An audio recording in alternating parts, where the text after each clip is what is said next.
Hello and welcome back to N2 the Chatterverse, where two gents share their 2 cents on pop media. I am Victor Danders, the hardest working man in comics. And I'm Bill, and if you really want your movie tickets for the movie The Odyssey, which comes out next year, they go on sale in a couple of days. Are you serious? Or by the time this comes out, they'll already be on sale. Wait.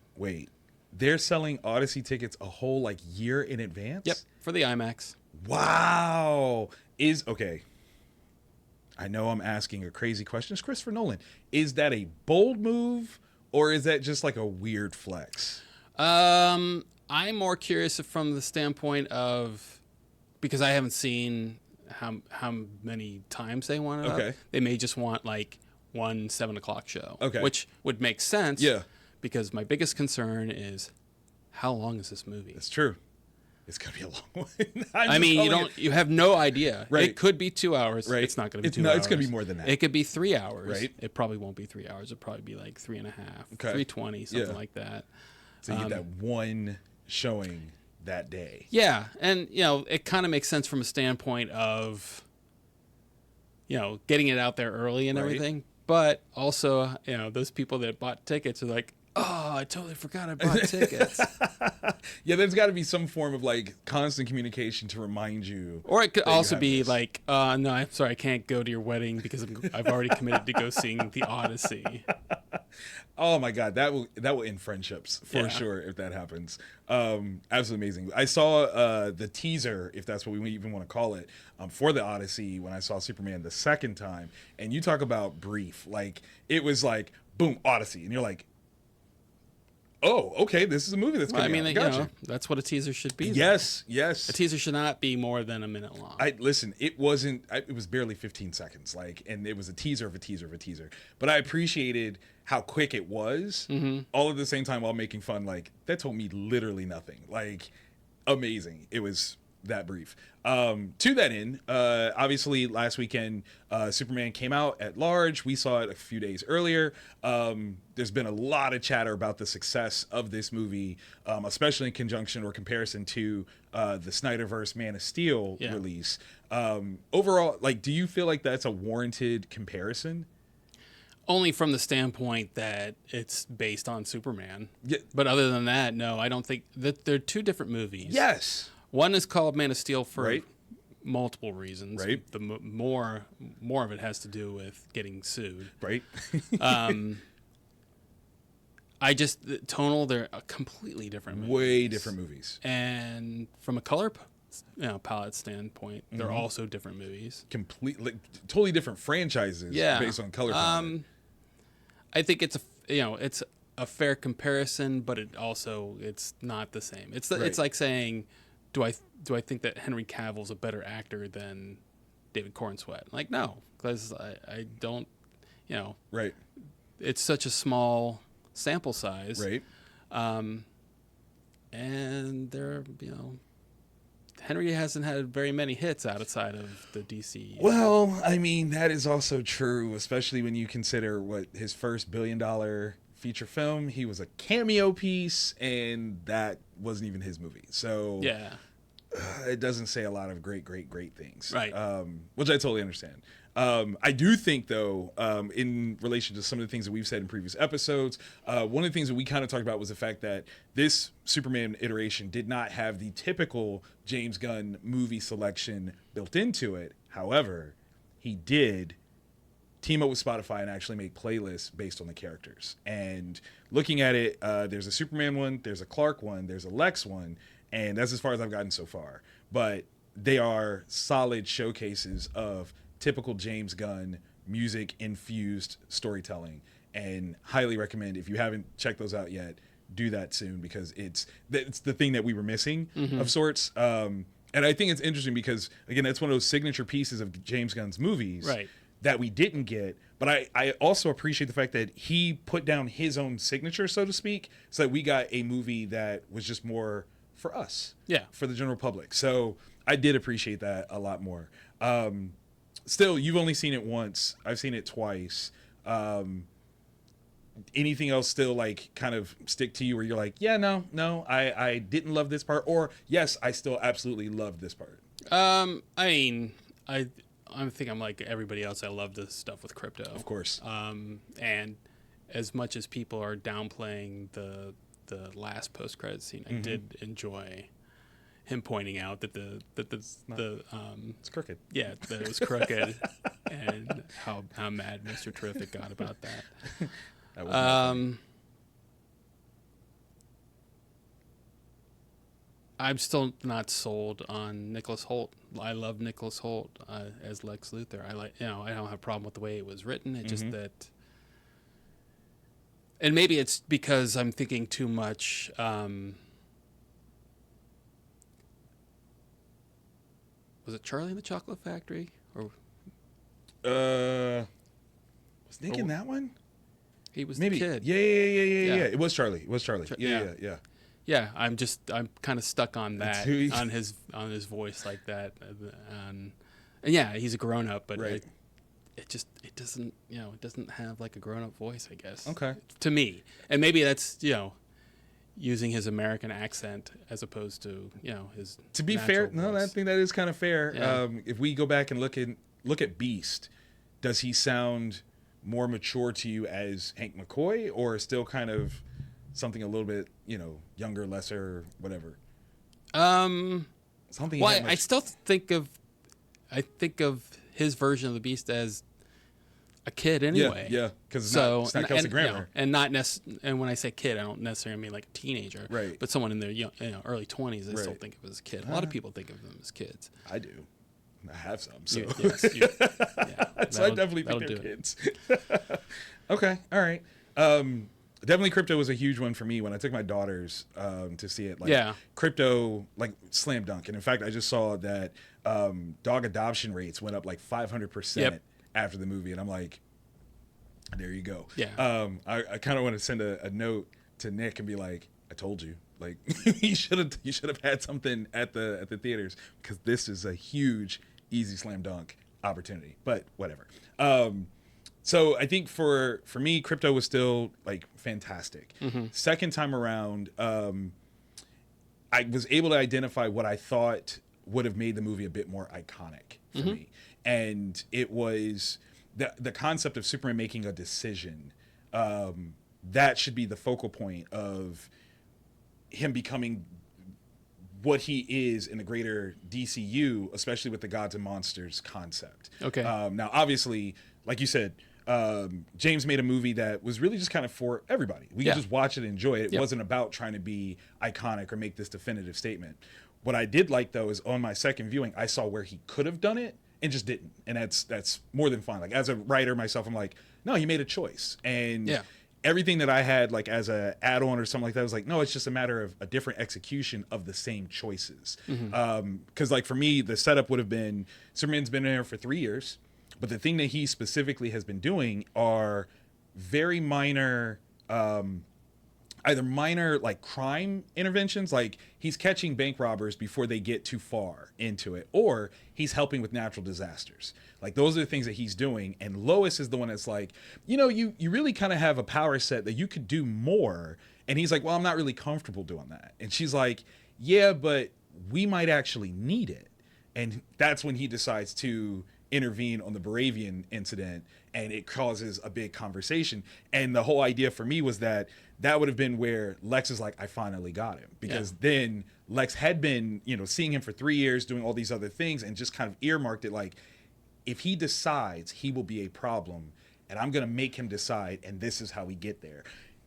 Pretty much the exact same framework. It's just subtle details of where we focus that changes it. But that was on my second viewing, and I was like, oh no, that is there. It's just not the focal point of the movie, but it's still there. Yeah. So I've seen a lot of people, the conversation they have where she's interviewing him as Superman, that when they saw the movie, it made more sense than it did in the trailer. And to me, it was exactly the same. Still the same, yeah. I didn't need the context to understand what was happening in the trailer. Right. So I was confused by that from a lot of people, but because I just viewed it as they were having an argument, right? As people do, right? Because they're people. Yeah, and guess what? He left because that's what people do. It's true. It's true. It's true. It's true. Like, it's not that hard to figure out. No. But maybe, like, was it that they assumed that he would be above that? Like, he would not argue? Like, of course he would. Like, why wouldn't he argue? That's what he does. So our buddy Jean-Paul, he had a problem with him messing up the on the record, off the record part. And I'm like, I mean, I get it. It's kind of played for laughs of sorts where he's like, listen, there's things you can't say. And he's like, well, he should know that. I'm like, yeah, but Clark Kent's a reporter. Superman is not. He wasn't being a reporter. He was being interviewed. And there's like 3 different conversations happening at that time, if you consider it that way, where there's something that he's going to say as Superman that he's not saying as Clark Kent. But like, come on, give it some grace for what he's trying to manage. I think there's more to it than that. I think what it was is that he went into it thinking that he could outsmart Lois, and he realized he couldn't at all. And it frustrated him. Yeah, like as happens to people. Like a person. Yeah. Which again, guess what? He's not perfect. He even says so at the end of the movie. He's like, it's his humanity. Yes. Which once again goes back to what I said before, that this is the first time we get a Superman that's not had any contact with his birth father. That's true. Or any representation of that, other than, that recording they play over and over again. Now, okay, so I do have to say this gripe of after seeing it the second time. So they set up I don't call it a plot hole. I'll call it a plot paradox. Okay. Where the idea is that he saw this video, did not know how it continued, right? Right. Had no frame of reference for it. The problem with that, and again, it took me 2 viewings to figure this out. The problem is his cousin. His cousin should know what the context is. I'm sorry, didn't I mention that in the last video? Did you not? I can't remember if you did or not. Yeah, well, no, from the standpoint of not the video. Yeah. But what they unearth. Okay. That part of it. Yes. And that's why, everyone's like, they're all up in arms about Jor-El being, malevolent as opposed to benevolent. Right. And I'm like, if that were the case, then Kara would have said something. Yes. And that's where I'm like, there's something about that setup that's not right. Right. And it has not been in continuity rectified. It hasn't been stated, right? Right. Like, maybe there will be a conversation between, Cal and Kara later, and you'll go, oh, that was made up, and Lex totally fabricated this, and this, or whatever. I'm not gonna lie, I did like the idea in my own rewriting of it, where that is exactly what Jor-El said. And when he decided to be Superman, the robots have been lying to him about not having personalities or autonomy or things like that, and they corrupted the video. They saw he wanted something else, and so they took it. And I would love the idea of, so that we don't lose any aspect of Krypton being something valuable, is that through his interaction with the robots, and obviously his interaction with Earthlings, they had a sense of compassion, and they took this thing that they knew would disappoint him, and they broke it so that he wouldn't know. And then, of course, Lex, being Lex, uses the robots to get this information. That's how I would have had it happen. It would have been the engineer who taps into their computer system. Well, the only thing there is that then you're saying the robots continue to lie to him about crypto. Because they said they don't care about crypto. Yes. Okay. But and that's kind of like the setup is, we're going to claim we don't care because we're robots, but they absolutely care. And that would be like, that would have been part of the thing where it would have been the robots that tell Superman specifically, they have your dog. Like, they have the dog. You got to get the dog. And it would have changed minor context of the whole thing, but it would have been like, because that's why they play the videos at the end. Yeah, I understand what you're saying, but also it just makes it to where the outrage of Superman being manipulated by that. Oh my God, that was so good though. You're right. That was good. Okay. because he did not knock when he got into that office. That was real. Okay. So definitely had some fun with Superman. I actually took some time to go up to Cleveland for the Cleveland Public Library. They had an amazing Superman celebration that was awesome all day long. They had different comic book writers, Philip Kennedy Johnson, Cena Grace, Brian Michael Bendis, a number of others that were hosting workshops all in celebration of Superman and comics and creativity. And that was amazing to be up there. Obviously, the Cleveland Public Library is right across the street from the arcade, and it's on Euclid, where they shot so much of Superman, from the Daily Planet to the place where they got all smoochy face at the end of the movie. And then just down the street is where he fought the kaiju. And the day that I went up there on the set, that's when they were filming reactions from the crowd to the kaiju. Oh, nice. And that was cool to see it again and go, oh, I remember that. Yeah. That was over there. That was what they were doing. So that was my great Superman weekend overall, which wasn't bad. Thinking about that, that was last summer, which is a perfect segue for I Know What You Did Last Summer, being rebooted this weekend, and I am a little confused as to why. Not that it was a bad franchise to begin with, but it didn't necessarily stand up to me as like, it wasn't a Scream, right? No. Scream locked in. Yes. Like that's a continuing franchise. Easy peasy. I Know What You Did Last Summer did not seem like it was that kind of film franchise. And so I'm really like, I wonder how many people are actually clamoring for this new iteration. Oh, I'm going to go with very little. Are you? Okay. Yeah. All right. I don't think it's supposed to do very much this weekend. Okay.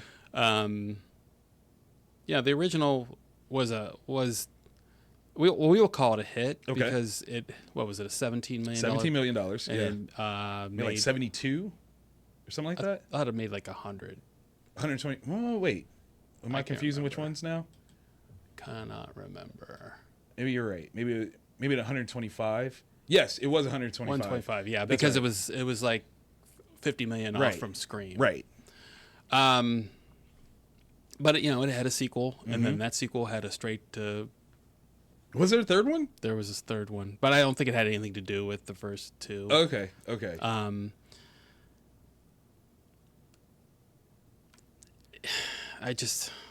not a slasher guy to begin with. Okay, that's fair. But when things make money, then I have no make problem. That money. Yeah, you got to do what you got to do. It's just like it's Transformers. Like the first one, I give it okay at best.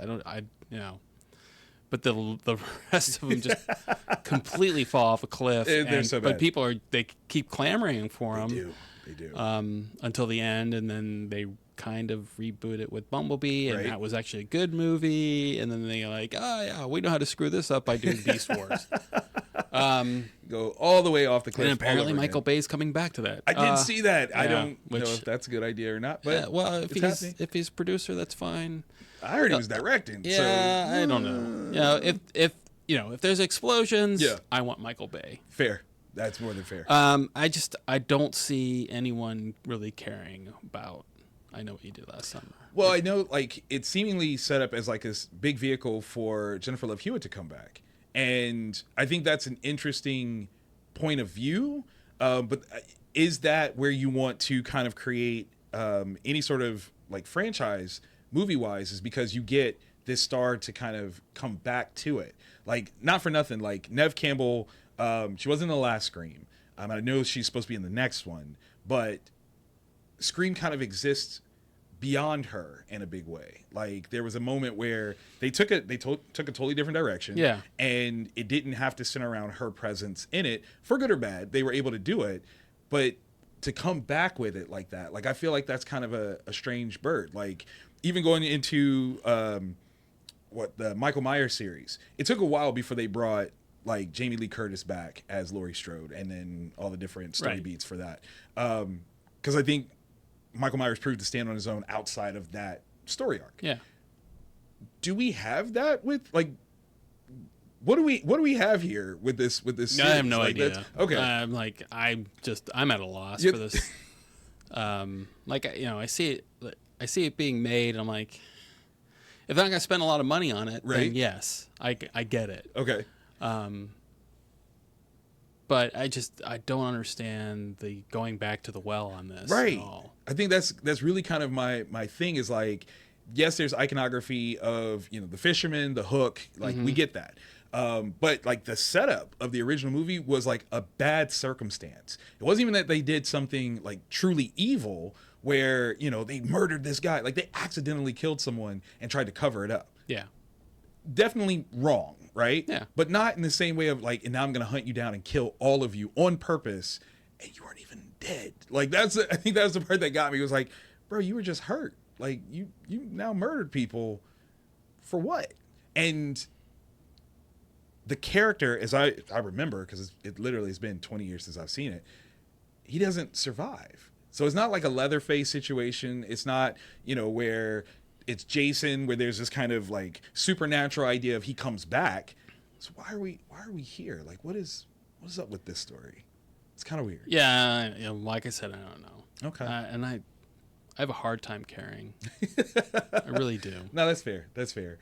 We did kind of take a look at like the slasher films of the late 90s. So we looked at Scream, I Know What You Did Last Summer, and obviously Scream is the victor of that one. Yeah. But then we also looked at Urban Legend versus Disturbing Behavior. And out of the four, I didn't realize personally that Disturbing Behavior lost that badly. Like that was a flop. Yeah, that was a huge flop. It barely made back the money that it cost to make in the first place, right. Which is bad. That is very bad. Now, we're talking 98, so maybe the marketing budget wasn't as big. I mean, I'm sure there was some... Yeah, but it's of the... What was it? It cost 15? Yeah, 15 to make. It made like 17. Yeah. Of that 17 million, they didn't get all that money back. That's true. Some of that has to go back to the theaters. So true. So it definitely lost money in that regard. And I think that one was interesting too because it had a built-in like teaser for a second movie that, as far as I know, did not happen at all. Or if it did, it was a direct-to-video piece that I don't know nothing about. So I'm curious though, for you guys, how would you rank those four? Is there a hidden gem in there? Is Urban Legend like your favorite of the bunch? Because again, they all had some great actors in them. Like Urban Legend had Michael Rosenbaum. He's in that one. Jared Leto's in that one.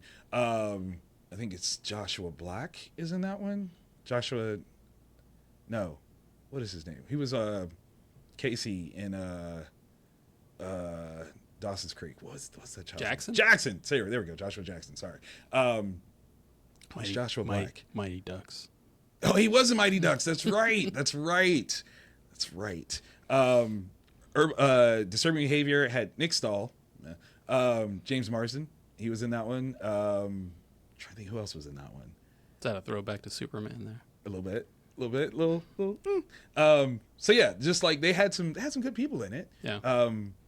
But yeah, it's kind of an interesting move. I think it's very interesting that in I Know What You Did Last Summer, the original one, Sarah Michelle Gellar dies, but Freddie Prinze Jr. survives. I don't know if they were a couple yet. I think they may have been a couple then. Yeah. But I don't think they were like married. Okay. He definitely didn't get the Scooby-Doo treatment on that one where she got to come back. She died. There was no Buffy energy on that one. Had Buffy started yet at that point? 98? I know the movie was out. Yeah. The movie. I have no idea when. Okay. I can't remember. But yeah, I mean, I am curious definitely of those four late 90s slasher pieces. What is your favorite? And bonus points if you come back and like The Faculty, because I respect that statement. Like, that was a much better movie all around. That's actually one I've seen. Because The Faculty is amazing. Okay, now would you remake The Faculty? Yeah, why wouldn't you make one? That's a really good question. Yeah. I don't know why there hasn't been a remake of The Faculty. How much did The Faculty make now? Now we got to go back and look at that. Oh, I wasn't prepared for that. I'm sorry. It just came to me. That was my fault. Was The Faculty a cult classic? Was it a hit? 1998 again. 15 million. At least. Oh yeah, I would say that it made some money. Right. But I have a hard time believing it only made $465 internationally. Yeah. That was somebody dropped off some numbers on that one. Yeah, I wouldn't. And they're probably on that DVD sales as well. Probably. Back Probably. 98. Yeah. Yeah. But yeah, $15 million budget, made $40 million worldwide. I think that warrants a comeback. And I don't know, like, let's see. Josh Hartnett, yeah, he could come back. Jordana Brewster. Elijah Wood. Usher's doing stuff in Vegas right now, so maybe he's busy. But I think, like, that you could definitely make that work. Yeah. And that would be fun. So, yeah, instead of, I know what you did last summer, let's bring back the Faculty, respectfully. That's all I'm saying. Yeah.